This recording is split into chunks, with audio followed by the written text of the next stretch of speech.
What's up, superhero fans? Welcome to another installment of SUPES Disputes, the show where I, SUPES, sit down with producer, talent manager, industry insider, and mega fan Brad Lambert, and we come together to break down the most trending superhero news and debate the most divisive superhero topics. So without further ado, today, guys, we have a huge show ahead of ourselves, and we're gonna start off by reviewing Marvel's Avengers. Right before we get into reviewing Marvel's Avengers, I just want to let you guys know we are not going to be covering any spoilers from the game. We're just going to be giving our general thoughts about it and things that we feel that Square Enix and the team behind the game can do to make the game better moving forward. Also, I also want to remind you guys that if you go over there to TikTok, we're going to be posting clips of this episode of SUPES Disputes over on TikTok. And if you guys duet those TikToks and join the conversation, because that's what the show's all about. It's not just about a conversation between me and Brad. It's a conversation between all of us about the topics we're addressing in this show. So without further ado, make sure to duet those videos over there on TikTok. Make sure to engage in the comment section down below, and let's keep these conversations going because it will never end just here in this video. Now, with that being said, let's get right into reviewing Marvel's Avengers. So guys, in the past week, Marvel's Avengers came out. Before I get into reviewing the game, I just want to give a huge shout out over to Square Enix for sending me a review code. I got to get my hands on the game a couple of days early, got to play it, got to grind it. And man, was it a grind. I mean, I hibernated for the weekend after playing the game because it was such a grind. And just to start off with my pros and the things that I thought the game did really well. One, the story was compelling. I said that going into this game needed to do three things in order for me to call it a success. It needed a good story, it needed to have fun gameplay, and it needed to get us hyped for the future of Marvel games. And that game did that. This game had a very compelling story. The gameplay is very fun, it's very smooth, and again, we have to put this into context. This is the first time a gaming company comes together and combines 6 different characters that all could have their own game individually, and then brings them all together to get their own game. So it's just, they delivered on the dream of what an Avengers game should be like, and I just had so much fun playing this game from beginning to end. Brad, give your thoughts on, just your general impressions on the game, stuff like that. I had a blast. Shout out to those guys as well. I got my hands on an early copy. It was a blast. I mean, this was the first time ever we all saw the Avengers come together on a console game like this. The story was fantastic. They really did a nice job making each Avenger feel unique and different. And then even just the detail and the subtle moves that each character had, you could tie that back to comics, films. I mean, they literally ripped certain moves right out of the films. And you saw that when you played, and you were like, that was clever. That they did a lot of Easter eggs and specific details. I was pleasantly surprised. I had a blast playing it, and I look forward to seeing what happens in the future. Another thing as well is that the team behind Marvel's Avengers decided to make Kamala Khan the main character of this game, which caught me off guard. When they first announced that, I was super surprised because what a bold move that you're making an Avengers game with the Avengers we already know and love from the movies, the comics, the most classic heroes of all time. But now you're putting a character like Kamala Khan at the forefront of this game. So going into it, I was very hesitant on them making Kamala the main character of the game. But I was just so surprised with the way they developed her character. And I fell in love with her because I felt like as you're progressing throughout the game, they used Kamala Khan in a way where the audience is Kamala Khan. She's a fan of the Avengers. She grew up loving them. And now she's getting the opportunity to become one, to fight alongside them. And I think they did a very interesting thing with the story. And, this is just no spoilers, but we know that from the story, from the way they marketed the game, is that the Avengers disassemble after the events of A-Day, and then Kamala Khan brings them all together. And the story offered so many different insights, and I think it put the fans in a very interesting perspective because throughout the game, you are Kamala Khan. You're a fan of the Avengers. You want to assemble them. You want to bring them back together so we can go take down AIM.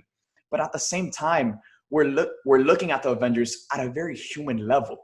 It's very easy to look at superheroes as gods, but here you're looking at them with all their flaws. And this game doesn't try to hide that. It doesn't try to hide the flaws behind the most classic superheroes of all time. And it addresses the flaws, we accept them, and then we move forward and we come together, we reassemble, and we go and fight against MODOK and the forces behind AIM. And man, was it so much fun to play as. I love the story. Again, now we're kind of getting into the cons of Marvel's Avengers. And because I love the story so much, my first con is that it was too short. I mean, it lasted me a day and a half. And don't get me wrong, I'm a grinder. I usually do that with games. But man, I wish there was just more for me to continue to keep grinding. How about you, Brad? Yeah, I flew through the main story as well. I think you just get so involved in how well the story is that Yeah. you don't really care about the side missions, and that's not a knock on it. It's just more of like the main line is so much fun that you want to see how it plays out. And I remember going to the war table and it was like you're about to start the final mission. And I was like, Mm-hmm. what? But main con for me, this is coming off the heels of the success of Marvel's Spider-Man.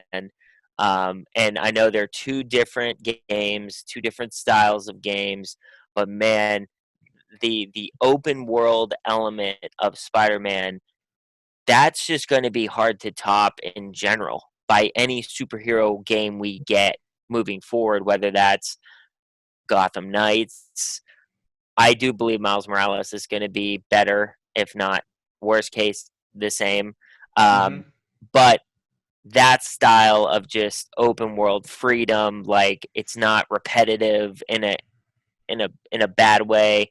That was my only knock. That certain elements felt open world, but just a little bit. But I would have loved to have the opportunity to fly around New York like we did in Marvel Spider-Man Yeah. with Tony Stark, or jumping around with Hulk, or flying around with Thor. So that was my only knock, and it's not even a knock when you think large scale, because it's not the same type of game, but it's something that I really wanted coming off of Marvel's Spider-Man. So um, yeah, I'm excited to see how these DLC packs and the character reveals that we've seen with Hawkeye and Kate Bishop, how those storylines play. Obviously, they're going to announce Black Panther and a few other heroes down the line, Spider-Man included. So it's going to be really cool to see how this story evolves. So I don't think it's done by any means with those characters coming, but yeah, I mean, I would have loved to have more of a open world element to it. And then, in regards to the skins, some of the skins were great, but for the most part, you and I talked about this. We felt like they were very cookie cutter, same design, different colors, different shading. I really wanted a lot of the MCU skins, Yeah. which we still may get, but I really wanted to rock, like we did in Marvel Spider-Man, the suits and costumes from the films. So I still have my hopes out on that one. So we'll see how that pans out.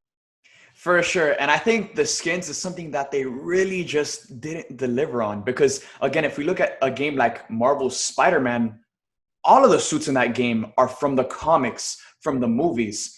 And even if they just put one movie skin for each character at launch, that would have made the world's difference. Because the Yeah, thing is that not only when you're playing this game, you feel like you're in the movies, but when you actually add the skins from the movies, yeah, it becomes so much more real. Like when I'm man. swinging. I played. Sorry, Mhm. I You're good. played with the homecoming suit like Yeah.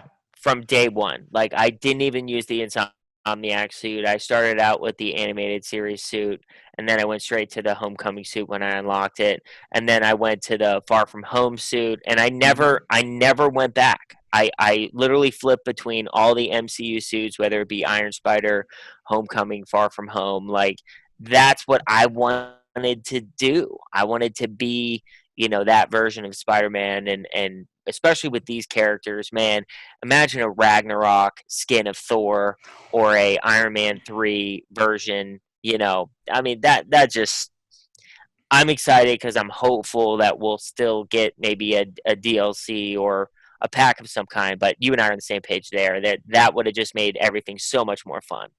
Yeah, and I want to make a note that it's important that with all of the skins, with all of the cons that me and Brad are addressing about this game, it's something that they can improve upon. Because Yeah, from the game itself, they nailed the main aspects of it. the game is fantastic. Yeah, They nailed the gameplay, they nailed the story, they nailed the things that are irreversible. But moving facts. forward, they could put better skins. Moving forward, they could, add more DLC packs to add more to the game for fans to be able to enjoy the game for a longer period of time, because we do know this is going to be a multi-year game. They can also fix the graphics and the frame rates. Now we have next gen coming. Next gen is right around the corner. So I'm really excited to see how this game is going to play on next gen, because it felt like this game was almost supposed to be for next gen because there was just so much going on. It almost felt like the old gen technologies just couldn't handle this game. So I am very excited to see how this game is going to play on next gen, because I felt like that's what it was kind of made for with everything going on, I can't wait to see what it looks like on next gen, because it was Mm-hmm. already very beautiful in the sense of the graphics. So that on a high powered system, I think is going to be a lot of fun. Oh, for sure. And then another one of the cons that I had, but it's not really a con. I mean, the villain obviously of the game is MODOK. This is something we all know. But I thought that the motivations behind MODOK were kind of weak. He was just kind of just the generic, basic, I want to destroy all the superheroes in the world kind of villain. Whereas if you look at all of the villains from the movies, like Killmonger, like Thanos, like there's so much more fleshed out. And I get it. You only Sure. had MODOK for one game. But, for the story, you could have developed his motivation to be something where it was, somewhere along the lines of the Avengers screwed my life over. So now, I'm going to get back at them. I don't care about the other Inhumans. I just care about getting back at the Avengers. And Yeah. that would have kind of made more sense. But throughout the story, his right-hand man, Monica Rampacini, she's experimenting on all of these different Inhumans, and it almost felt like she was more of a threatening villain than MODOK. And I kind of don't like that, because if MODOK's going to be the big bad, I want MODOK to be the most threatening guy in the whole Sure. game. And I want him to have motivations that are compelling. I'm sorry to say it, but MODOK's motivations just weren't compelling. And he was a good villain because he was menacing, he was threatening, and he made it hard for the Avengers. And that's the point of a villain, to make it hard for the heroes. So like that, when the heroes beat the villain, it's much more satisfying. And I think MODOK definitely did that as a villain. However, his motivations and what held that character up were pretty weak compared to, the most classic Marvel villains of all time, like Thanos, Killmonger, Vulture, Hela. So, Brad, what are your thoughts on like MODOK and how they treated him in Marvel's Avengers? I mean, it was cool to see him because we haven't seen him in really anything else.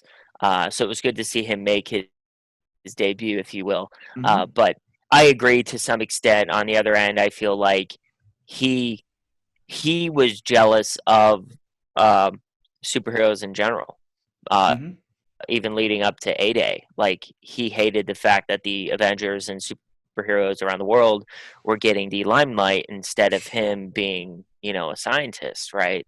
So that's something that, I feel like he had major grudges towards, the Inhumans and superheroes and whatnot. So, which obviously we know what happened in A-Day and everything that kind of unravels from there. So, um, there was definitely pent up anger and frustration and stuff with his character even before A-Day happened. So, I mean, they definitely had that element. But I see what you're saying, and I agree. I mean, it was very um, just like a childlike, I'm jealous, I hate you kind of mentality, which is fine. And Mm-hmm. not every villain's going to be the same. But it was very cool to see that character come to life, since we just haven't seen him get a lot of love lately. So maybe in the MCU in the future. I don't know. Hopefully, he's gonna come around. MODOK will come around. I have a Yeah, no strong feeling doubt. they'll do him in probably like Ant-Man 3. We'll see That's what I'm MODOK thinking. eventually. That's what I'm thinking. Yeah. We'll see MODOK eventually. And we know that AIM is coming back into the mix of the MCU, because AIM was actually spotted in the trailer for Black Widow. So Yeah, they were. let's see how AIM is just cooking up or just lurking around the MCU. So, with the game of Marvel's Avengers, the most beautiful thing about this game is that when you finish the campaign, it's only the beginning. Yeah. It's only the beginning. And that's what I love about this game, because throughout the entire game, you know, you're playing to assemble the Avengers. But even when you defeat MODOK, it's only like you just assembled the Avengers. Now is when the actual Avengers game starts. So now looking forward to DLC, we know Kate Bishop's coming. We know Hawkeye's coming. We know Spidey's coming. They're going to add Black Panther, it's safe to say.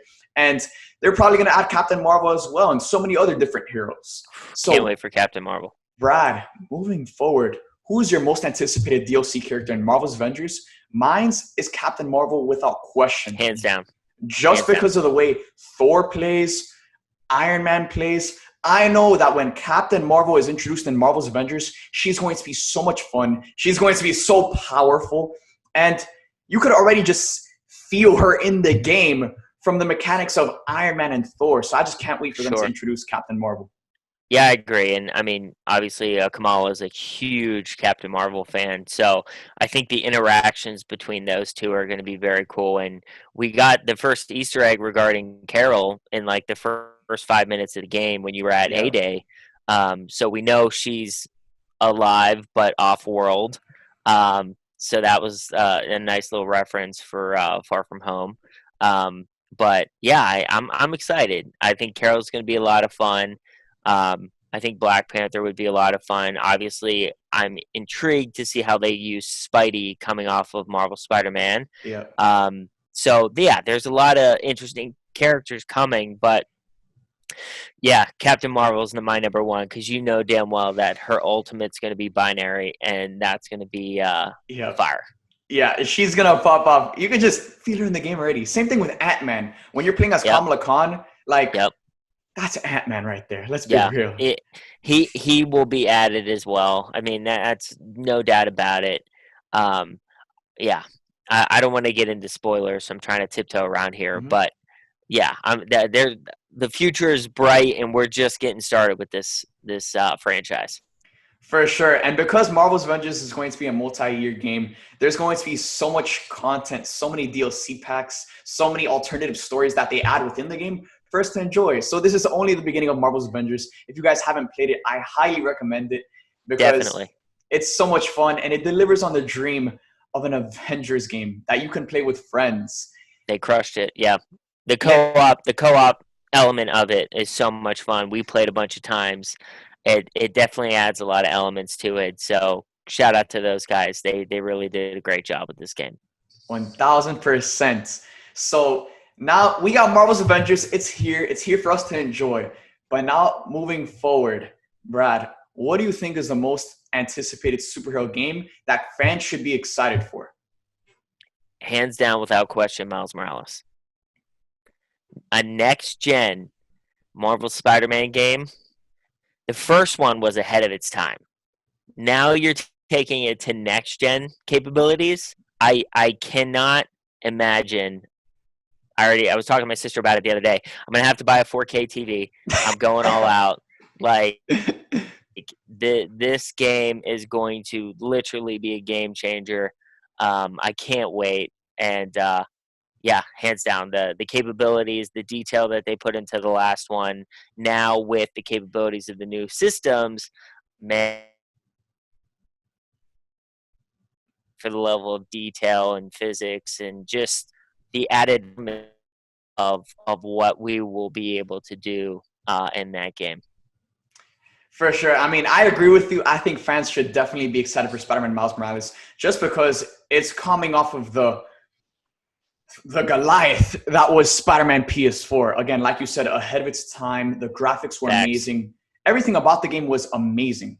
So good. Now that they're building upon that and exploring it in a Miles Morales video game, I think it's going to be huge. I think fans should definitely be excited for Spider-Man Miles Morales. But I think there's definitely a case to be made for Gotham Knights. Because the same way Spider-Man Miles Morales is coming off of the heels of Spider-Man PS4, Gotham Knights is coming off of the heels of the most successful superhero gaming franchise of all time, which is the Batman Arkham series. So now there's kind of been a drought of Batman games, but now it's coming back. And not only is it coming back, but it's coming back in a multiplayer Batman game where the entire Bat family is playable. fans have been clamoring for something like this for literally a decade. So now that they're finally getting their hands on something like this, and the entire Bat family is playable, they're marketing the game as Batman's dead. We know Batman's going to be in the game. Same way Cap is in Marvel's Avengers, Batman's going to be in the game. And you're going to have the entire Bat family assembled. And again, they're going to be free roamable. You can free roam as the entire Bat family. And the game is a 2-player multiplayer game. So not only can you experience it, in a multiplayer setting, but you can play with your friends. You can experience it all with your friends. And again, similar to Marvel's Avengers, that adds another layer to the game that makes it so much better. So yes, Spider-Man Miles Morales is coming, and it's going to be amazing. And I couldn't be more excited. And fans should definitely be excited for Spider-Man Miles Morales. But when you add multiplayer to a Batman game where the entire Bat family is playable and you can free roam as them, and this has been something that fans have been asking for years, I think fans should definitely be just a tad bit more excited for Gotham Knights. Look, I agree. I'm excited for this game as well. But as we saw with Marvel's Avengers, it's not going to be as open world as we want it to be. It will be on next gen. It is built for next gen. So I'm excited for Gotham Knights as well. I also agree. There's no way they're releasing the first next gen Batman game without Batman. It's just not going to happen. So he might come in last chapter, halfway through the game, which is totally fine. But there's just no way. Worst case, he'll be a DLC character that's added late, whatever. But it's the open world element of Marvel's Spider-Man, Miles Morales, which has me the most excited because I don't know about you, but I would get on Spider-Man just to swing around the city for no reason whatsoever. It's very therapeutic. It's so beautifully executed, and the graphics and the layout and just the environment. So that on next gen for me, it just makes it like I can't imagine how much bigger the world's going to be. That's what I'm excited about. We saw the trailer for Arkham Knights. It looks just phenomenal. But yeah, it's a close one, but I got to go with Miles Morales. And very similar to Spider-Man Miles Morales, and unlike Marvel's Avengers, Gotham Knights, their map and their environment, it's going to be structured very similar to Spider-Man Miles Morales. The same way Spider-Man Miles Morales has New York City, and they're probably going to add Brooklyn and Queens, and it probably expand the map, which I'm super excited for. Gotham Knights, they're talking about this map to be bigger than the Batman Arkham Knight map times 3. Like, they're talking about this game to include the biggest map a Batman game has ever had. So, again, I think it's going to compete with Spider-Man Miles Morales in a very similar sense because it's going to be very free roamable. It's going to be open world. You're going to feel like you have so much space to cover, so many crimes to stop, and you don't have to experience that alone. And that's what gets me a little bit more excited for Gotham Knights, because imagine if Spider-Man Miles Morales had, a similar feature where it was a 2-player multiplayer game where you can swing as Peter Parker. Never say never. That's exactly what I'm saying. And I'm thinking down the line, like, what if in Spider-Man 2, because we know that game's coming as well, they add a multiplayer feature where you can play as Peter Parker and one of your friends can play as Miles Morales. Yeah. It opens up the doors for so much. And I think that's why I'm just a little bit more excited for Gotham Knights, because not only is it free roamable, not only is it open world, but you can free roam with your friends. And imagine, just jumping from rooftop to rooftop. You're Red Hood, your boy, or your other friend is Nightwing or Batgirl or Robin or Batman. I mean, there's just so much they can do. And with the vehicles as well, you have the Batmobile, the Bat bikes. Who knows? They might have the Batwing. There's so much they can do with it. Yeah, I enjoyed having the Batmobile in Arkham Knights. So it's going to be Gotham Knights going to be a great game. I'm excited. But yeah, I don't know. Hey, worst case, bro, it's a great time to be a gamer, pop culture fan, a comic fan. So we're just getting started. So I can't wait. I'm excited.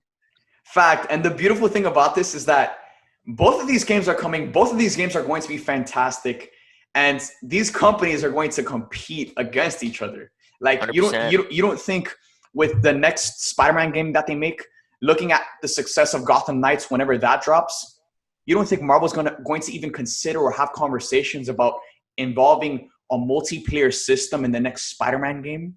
Like those conversations are going to happen, and I'm 100%. just, what a time to be alive. Like, That what is a time to be true. alive. Hey So, man, it was cool to see uh, Call of Duty Modern Warfare enable crossplay. So yeah. just things are just opening up in general with gaming. So I'm lucky I have both systems, but for the sake of next gen, I'm going to be solely rocking the PS5. Uh, so I'm excited to really dive in there. The crossplay element is going to be really important moving forward. So I really hope they have that on every system moving forward for every game. Oh, yeah. And I think moving forward, that's something that almost every game has to have, every multiplayer Yeah, game has to have, because, again, it's just, it provides such a better experience for the gamers, you know. In 100%. Marvel's Avengers isn't crossplay, but it would be great for me to be able to experience Marvel's Avengers with my friends over on Xbox, even though I'm on Sure. PlayStation. Yeah. So I think moving forward, I think a ton of gaming studios and a ton of gaming companies have learned from games like Call of Duty Modern Warfare, Fortnite, and the way they play together, and they play so Yep. well together. And these are two of the biggest games out there, probably the two Yep. biggest games out there. And a huge part of that is because of the cross-play system where Yep. everyone can play together. Yeah. Absolutely. Absolutely. Yeah, and not only is Marvel and DC competing in the games, but I feel like they're also competing in the movies. You know, DC has some goodies cooking up over there with the Batman. They We got cooking. Black Adam coming. Flashpoint's going to be huge. And Marvel, no one's talking about Marvel right now because we're coming off of the heels of Endgame. But more people should be talking about Marvel. I mean, Marvel I has so agree. much in the works. We ain't even ready, bro. You thought Endgame was big? We ain't even ready, guys. So, Brad, I wanted to ask you, who is in a better position to succeed right now in the next 10 years, DC or Marvel? Let me just say this. If DC took their time with establishing the DC extended universe, this is dating back, starting with like Man of Steel. If they just took their time and didn't try to catch up with Marvel overnight, which is what they did with quickly jumping into BVS and having their own civil war. Like, we have to compete, we have to catch up because Marvel's killing us.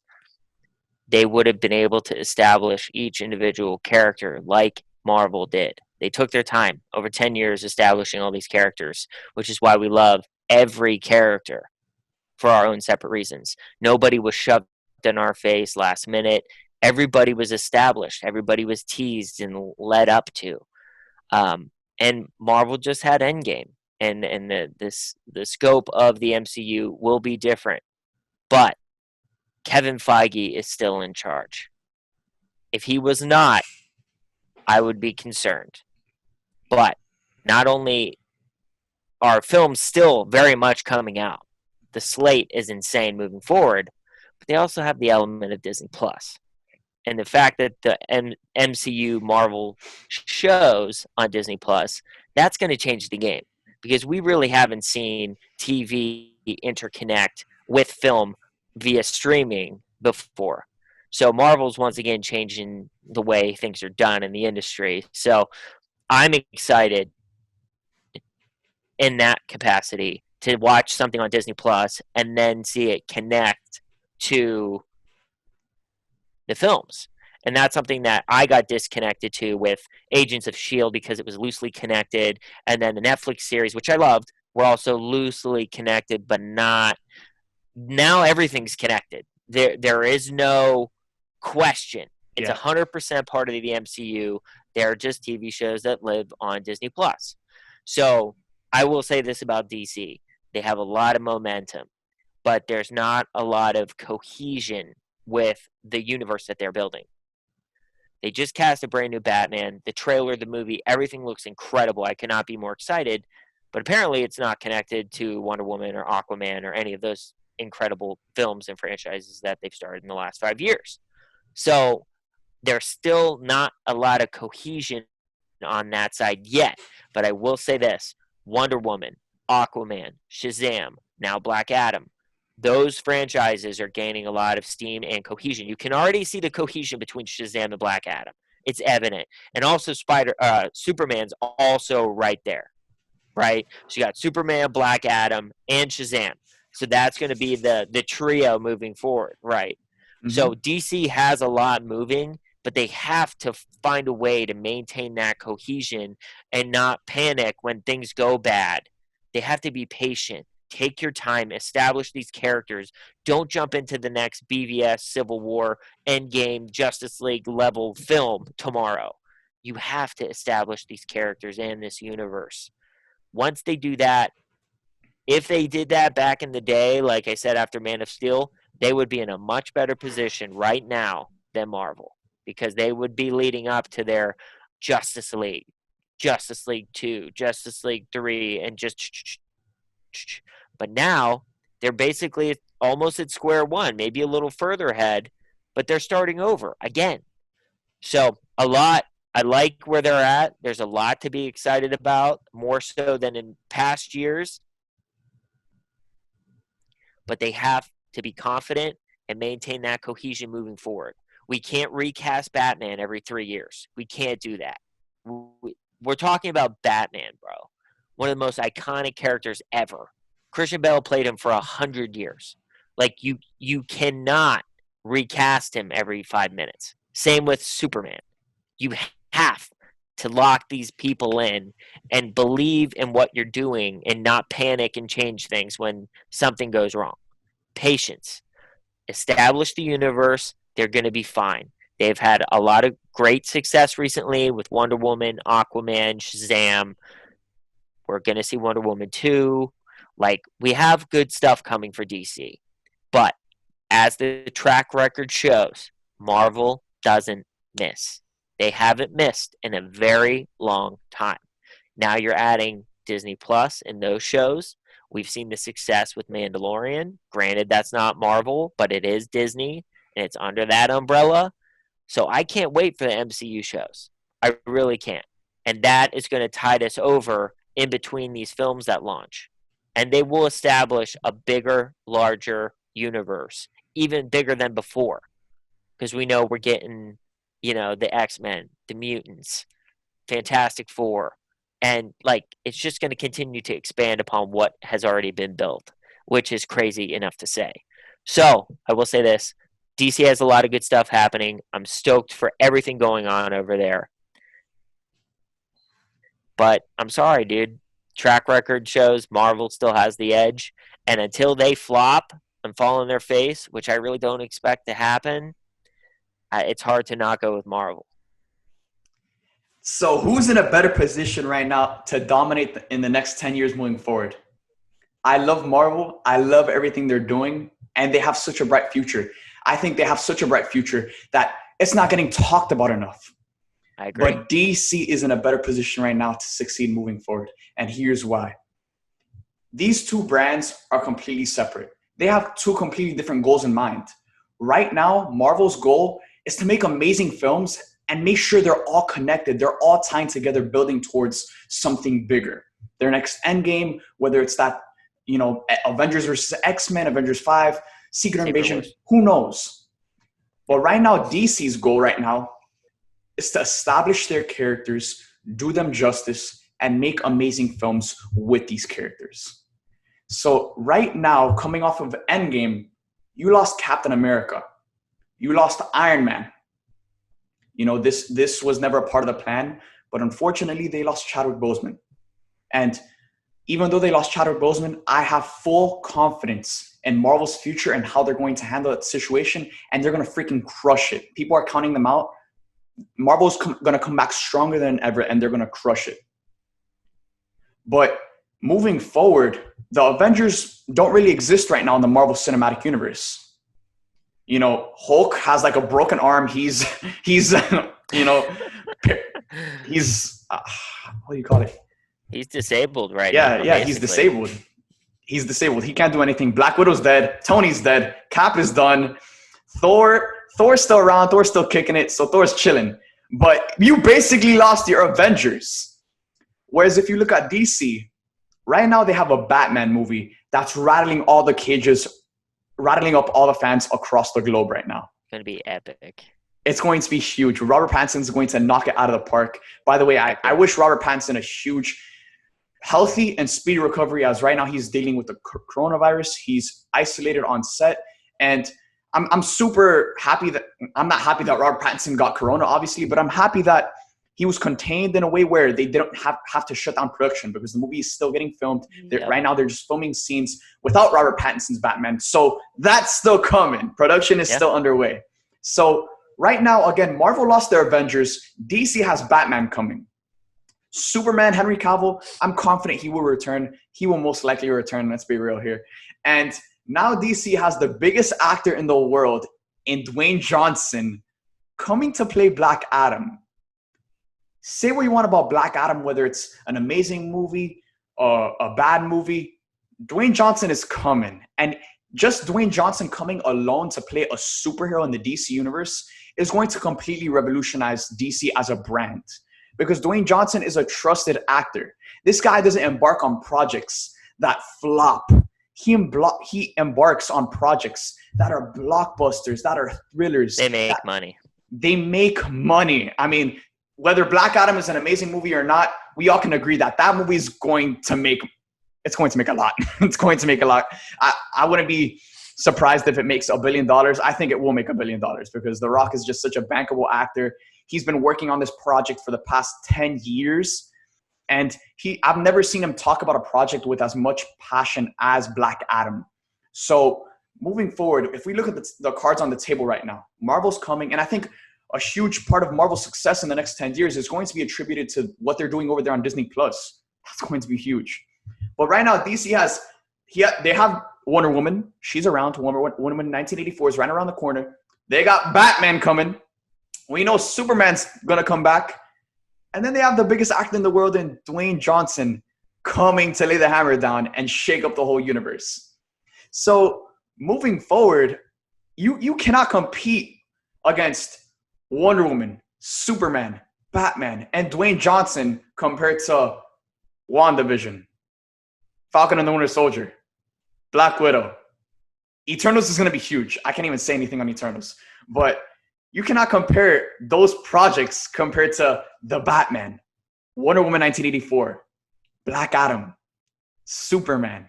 Like, you just can't. You can't compare it. And don't get me wrong. Can DC mess up? Is their universe very in a bunch of different places right now? Yes, it is. But their goal isn't to connect everything right now. Their goal is to just make amazing movies, to do the characters justice, and to satisfy the fans with their movies like never before. And if we look at the two goals right now, DC is in a much better position to achieve that goal and satisfy the fans by making amazing movies with these characters compared to Marvel, who's coming off of the tail end of the biggest movie of all time. And don't get me wrong, Marvel has such a bright future ahead of them. But right now, DC is in a much better position because they haven't even started. Marvel, they started. Marvel. No. I'm still going. Marvel, they don't have Iron Man anymore. They don't have Captain America anymore. They don't have Black Panther anymore. They don't have Black Widow anymore.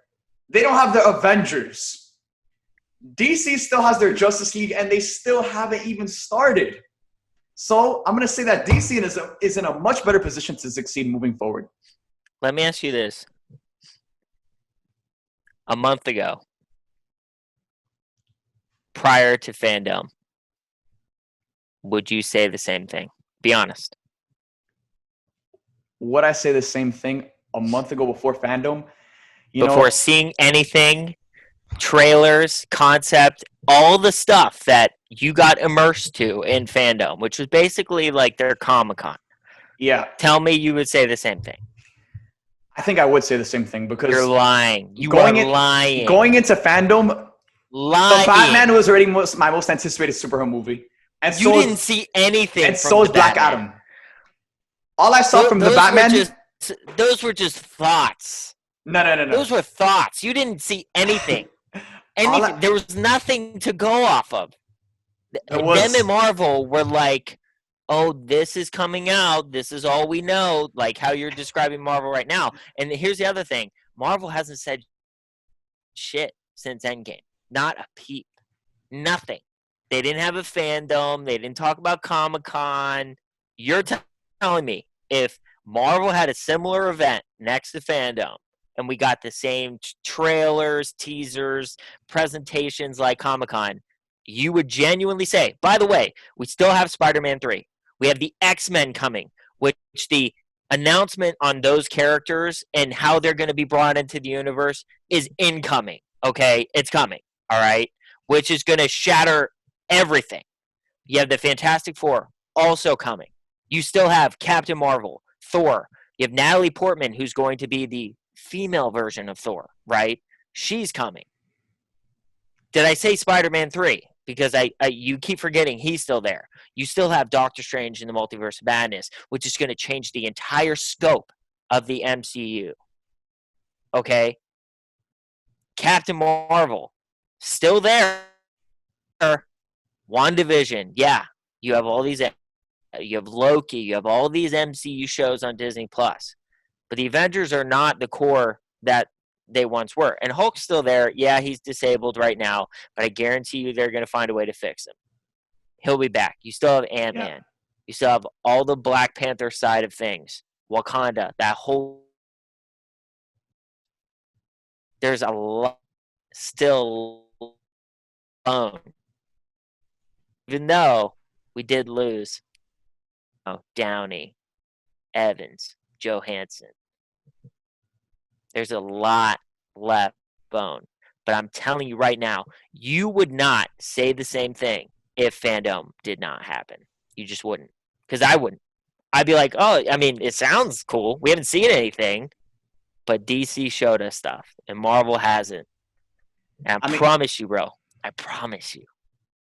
You wouldn't say the same thing. The reason I would say the same thing is because if we just look at the playing cards on the table, DC has more bangers right now. They have more bazookas on their playing table right now than Marvel does. That they've announced. Correct. That they've announced. Marvel, we know Marvel's slate right now. We know what's coming. Don't get me wrong. Marvel is going to announce the X-Men, the Fantastic Four, and oh my God, this globe is going to stop spinning. The earth is going to shake. But as of right now, what's incoming right now in 2021 and 2022? Don't get me wrong. Spider-Man 3 is going to be amazing. I cannot wait. I cannot be more excited for Spider-Man 3. That's going to be huge. As a matter of fact, we'll tackle Spider-Man in a bit. But as of right now, you cannot compare. If Marvel hosted, like you said, if Marvel hosted a Comic-Con tomorrow where they showcased, trailers for their upcoming projects, what are they going to show? A trailer for Eternals, which is something where are you at, Marvel? Eternals comes out in February. Please, can we get a teaser? So, bro, Marvel's just sitting on all this stuff right now. Marvel's sitting on Guardians of the Galaxy 3. We all also have Guardians of the Galaxy 3, which everyone's like, oh, Nova. Bro, there are so many different directions Adam Warlock. They have so many different directions that they could go. They could drop a bomb tomorrow and be like, yo, so-and-so's coming back. Yo, so-and-so, this and that. Once again, you got to go by the track record on how they've delivered. And right now, these are great ideas, great concepts. But from an execution standpoint, one side's like this, and the other's like this. So that's all I'm going to say. No disrespect to either side. Of course. But comes to track record and it comes to execution. And yes, the fans love. I enjoyed Joker. I thought it was a fantastic movie. He deserved the Oscar. 100%. Have I watched Joker since? No. So, yes, they did that character justice. No, but look, you're saying they're not concerned about connectivity and things like that. They're not. Bro, that's what has gotten the MCU to where it's at. Marvel was the first Marvel, they were the first ones to think of this concept of intertwining all these different characters, all these different movies, and connecting it to the universe, the Marvel Cinematic Universe. DC tried that. It didn't work out. They did not execute right. So they had to pause and stop, recast, try to fix everything. And now they are starting. They are trying to do that. Right now they're saying Ray Fisher is going to be in The Flash as a cameo. So they are still trying to have that connectivity. But the problem is it's so disheveled right now, bro, that like I'm excited because I do believe maybe in 7-10 years they'll have everything going. But we're talking about who's going to have the most success in the next 10 years. Yeah, I can definitely see where you're coming from. Marvel has the better track record, but DC, I think that's the beauty about DC. DC doesn't have to be Marvel. DC doesn't have to be this interconnected universe. DC can still have their, DC universe with all their interconnected movies, and then they could have things like the Batman trilogy. They could have movies like the Joker, because their universe is so diverse and it's so different. And what I love for it to be all interconnected, yes. You don't think I want to see Robert Pattinson's Batman with Henry Cavill's Superman or with the Justice League? I would love to see that. But this wasn't the plan, though. That's what I'm trying to say. Yeah, exactly. The plan was to have Batman a part of the DC Extended Universe. He was there. That's why they cast Ben Affleck. And then it didn't go well. Everything fell apart. And now we have to deal with Pattinson's Batman in his own universe, whereas we could have had everybody together. Yeah, like it's a disappointment because we had what we wanted. The Justice League without Batman, how's that going to work? Nah, you know what I mean? They'll bring him in. I hope so. If they're gonna, I can tell you right now, they're not gonna do a Justice League movie for a while. They're not gonna do a Justice League. They shouldn't. For a while. I mean, we have the Snyder Cut coming right around the corner, but there's no plans for a Justice League anytime soon. Because right now, again, DC's goal is to establish the characters, do them right. DC, say what you want about DC and Marvel. Say what you want about DC and Marvel, but DC has, in my opinion, the most iconic characters of all time: Batman, Superman, Wonder Woman, The Flash. Marvel has some iconic characters, but Batman, Superman, Wonder Woman, those are the biggest of all time. So I think if DC just focuses on honing in on these characters and building their foundation, not around the connectivity of the universe, but on the characters themselves and the quality of these characters and how they're portrayed on the big screen, then I feel like DC is going to have more success because, again, they're doing the characters right and the fans are going to enjoy the movies regardless. Would it be better if it's all interconnected the same way Marvel has their interconnected universe? Yeah, because I want to see the Justice League. I want to see the entire universe connected. But at the end of the day, I'd rather have good movies that aren't connected than a bad universe that is connected. And right now, DC's heading in the other direction. So no, totally. And just to touch on that real quick, Marvel started with individual films establishing characters, but they also made it a point to connect everything. And it wasn't connected in the sense of Avengers level connection, but Easter eggs. Yeah. References, tie-ins, like it was very subtle, but it was enough to be like, holy shit, this is all connected. This is epic. So that's what I'm saying. Like, look, DC killed it with the Nolan trilogy. Absolutely iconic trilogy. Hands down. No question. They gotta get this stuff situated. And they have they're up. They're heading up in the right direction. But they got to be consistent. So I'm excited to see Wonder Woman 84. I'm excited for Black Adam, Shazam. That was a blast. I had a blast watching that film. It was so much fun. Aquaman, I'm excited for the future of that character in that universe. Atlantis, come on, man. So, like, there's a lot of good stuff. But they have to be consistent. That's all I'm going to say. Yeah. And that's something that each of these brands has to do. They have to be consistent. Marvel 100%. Has proven they're consistent. There's a difference between when you're in the theater waiting for a DC movie to start and in a theater waiting for a Marvel movie to start. because 100%. when that Marvel intro plays on the screen, everyone has their phones out, taking the Snapchats, ready to flex on social media because you know the movie's going to be amazing. And I think DC over the next 10 years is going to do a really great job of building that credibility, building their brands, and building it not on the connectivity of the universe, but on the characters themselves.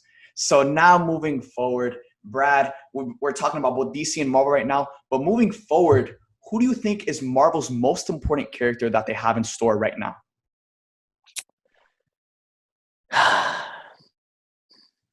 That's tough, man. I mean,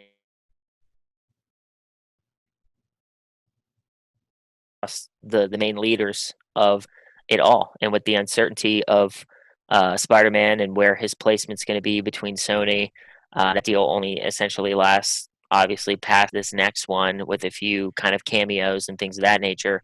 Um, yeah, Marvel doesn't have a huge lead in that regard. I mean, I would say Hemsworth, but right now it's slated for Thor 4, and then it's kind of up in the air from there.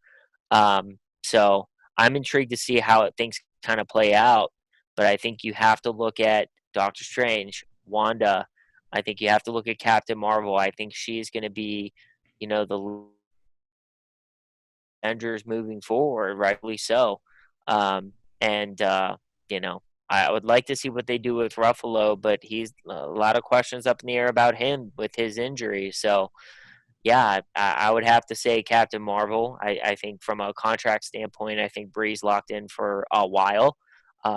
So I'm excited to see how they flesh out her character.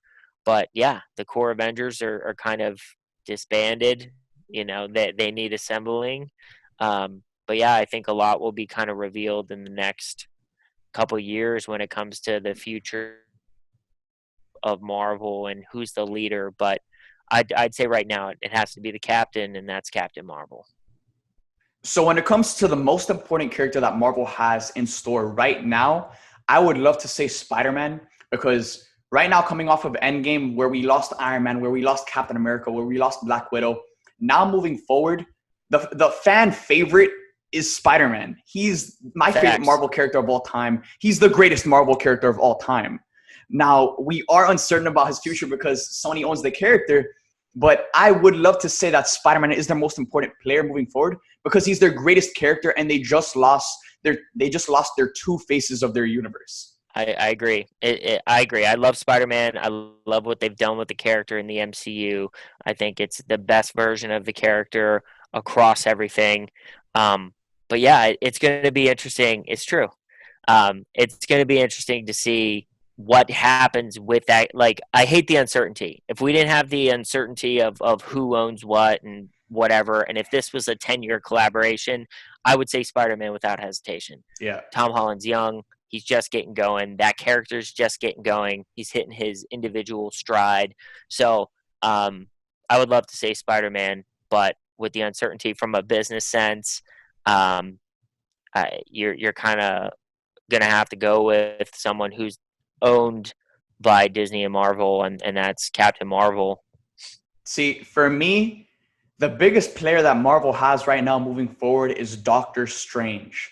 Because right now, because Marvel is coming off of the tail end of Endgame, who's going to blow this universe open right now? Captain Marvel is amazing. She's going to be such a huge player moving forward. But I think the person that's going to blow this universe open is Doctor Strange in the Multiverse of Madness. I mean, he's literally introducing the multiverse. And not only is he introducing the multiverse, but he's mentoring the most powerful character in the Marvel universe. I don't care what the Russo brothers say. Scarlet Witch is the most powerful character in the MCU. It's true. So he's hands down. The character of Doctor Strange is introducing the multiverse. And he's mentoring the most powerful character in the MCU to become even more powerful moving forward. I think Doctor Strange is the most important player moving forward because it's going to open up so much more. Who knows? Maybe through the multiverse, they introduce the Fantastic Four, the X-Men, Deadpool. They'll probably introduce Deadpool using the multiverse to explain, Ryan Reynolds still being in the role. Who knows? Maybe maybe, Downey comes back. Maybe Evans comes back. I mean, this is a possibility with the multiverse. That's why I'm saying never count anybody out. But yeah, I agree. I think Doctor Strange is going to play a pivotal role. And Wanda is obviously the most powerful Avenger next to Captain Marvel. So it's going to be wild. But our answers will be, or our questions will be answered when it comes time for the Disney Plus shows with WandaVision starting there, Yeah. and then with Multiverse of Madness in a few years. So I'm excited, but it's going to be interesting. This question could be answered differently in a week from now. You just don't know what kind of is going to come out in regards to news and castings and things of that nature. So, but yeah, I mean, I think in the discussion, you got to go Spidey, Doctor Strange, Wanda, and Captain Marvel. I think that's your core base right now. For sure. I agree with you. Now, moving over to DC, moving forward, who do you think is DC's most important character moving forward? I got to say it's either Batman or Black Adam. I do agree. I think Dwayne Johnson's gonna be the face of the DC universe for the next while. He's gonna be the I think what they envisioned for Henry Cavill's Superman. No disrespect, but I think he's gonna be carrying the load of the DC universe on his back, and and then obviously Robert Pattinson's Batman. I mean, it's Batman, iconic character. Yeah. I think he's going to be very important moving forward. Yeah, I agree with you. I think it's definitely between Black Adam and Batman. I love Robert Pattinson as an actor, but the character of Batman is what really just intrigues that whole character. It's the character that we all care about. Anyone can play Batman. I'm super happy that Robert Pattinson's playing Batman because he's such an amazing actor, but we're in love with the character. Yes. Whereas if we look at Black Adam, I'm almost more intrigued into Black Adam because of Dwayne Johnson. Yeah, 100%. Yeah, I agree. And with an actor like Dwayne Johnson, he's going to be the face of the DC universe. There's no question about it. There's no one you can put in front of Dwayne Johnson. He's the line leader. He does not. It is. He's not the second fiddle to anyone. So with Dwayne Johnson being the face of the DC universe, I think that's why he's the most important, because that's what's going to really change the brand as a whole. Who's going to be the face of this universe? Who's going to take the mantle and lead this universe into its future of success? It's going to be Dwayne Johnson. If we look at Marvel, the face of the universe is either going to be Benedict Cumberbatch's Doctor Strange, Brie Larson's Captain Marvel, or maybe Tom Holland's Spider-Man. But when you compare those actors and their level of stardom and their characters to Dwayne Johnson, who's the biggest actor in the world, I think moving forward, he's going to be their most important piece. 100%. Another important piece that DC has is Flash. The only reason I wouldn't say Flash is their most important character right now is because of everything that's been going on with Ezra Miller and behind the scenes. But if that stuff didn't go on, I would say Flash is their most important character because that's how they're going to reroute this entire universe. We know how big Flashpoint's going to be. Flashpoint, they're bringing back Ben Affleck's Batman. They're introducing Michael Keaton's Batman. And we know that they're going to make some major changes to this universe using that movie. So I would love to say Ezra Miller's Flash is their most important character moving forward, but I just don't see any of that being what it should be because of the stuff that went on behind the scenes, because of the weapons that the media has against a project like Flashpoint. Whereas Black Adam, Dwayne Johnson, not only is he the biggest actor in the world, but he's one of the most likable human beings on this planet. I mean, we all know that the media loves Dwayne Johnson. I don't know of anyone who hates Dwayne Johnson. So because he's built himself up to be such an amazing actor, such an amazing just person who brings firepower to the party. I mean, I remember when I went to D23 for the first time, a couple of years ago, everything was just so amazing. I was loving everything. I was having such a great time. But when Dwayne Johnson came out, it was just like everything was elevated to a whole nother level.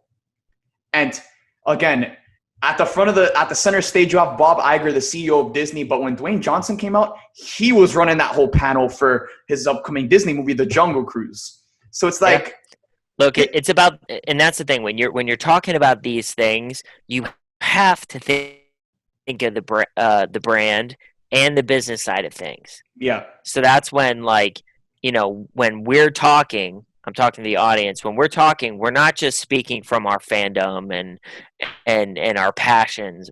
We're thinking things from a business sense, especially me. This is my line of work. I have to, but it's something that you have to think about. And yeah, Dwayne Johnson has the biggest brand on the planet. He's highly likable. He doesn't have any off-screen shenanigans that you hear about in the news. Yeah. So yeah, like, I didn't say the Flash specifically for what you just said. I mean, with the recent fan interaction that went viral, which was totally unprofessional and unacceptable in how he behaved, to everything else that's kind of happening behind the scenes with directors and actors and things of that nature. So, it's that drama is part of it, but it's the job of limiting that off-screen stuff that really helps with the success of projects.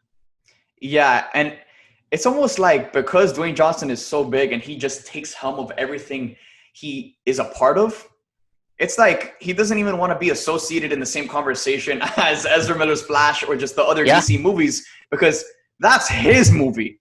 100%. That's his project. And again, 100%. like I said earlier, I've never seen him speak so passionately about an upcoming role or about an upcoming project than he has about Black Adam. This has been a project that has been so close to him for the past 10 years. He was cast back in 2014 as Black Adam. And now we're finally seeing his movie come in 2021. And it's not just his movie. He's coming to take over everything. Yeah, and he made that clear at DC Fandom. Yeah. I mean, his panel literally ended with him calling out all of the other superheroes. So it's not just Black Adam. It's what it all leads to. Because we know that Black Adam is going to face off against Superman. He's going to face off against Shazam. Who knows? Yep. He might face off against the other DC heroes, because this isn't going to be a role or Black Adam isn't going to be a character that DC holds on for a couple of movies. He's going to be here for a while. DC better hold on to Dwayne Johnson's Black Adam for dear life. Because they have to. They have to, because that's what's going to elevate their brand to a whole other level. I would like to see Black Adam versus Wonder Woman. I think that would be a blast. Yeah, I think that would be a huge blast too. Black Adam versus everyone. Black Adam versus the world. What was her line in BVS? I fought beings from other planets before, or something like that. Yeah, something along those lines.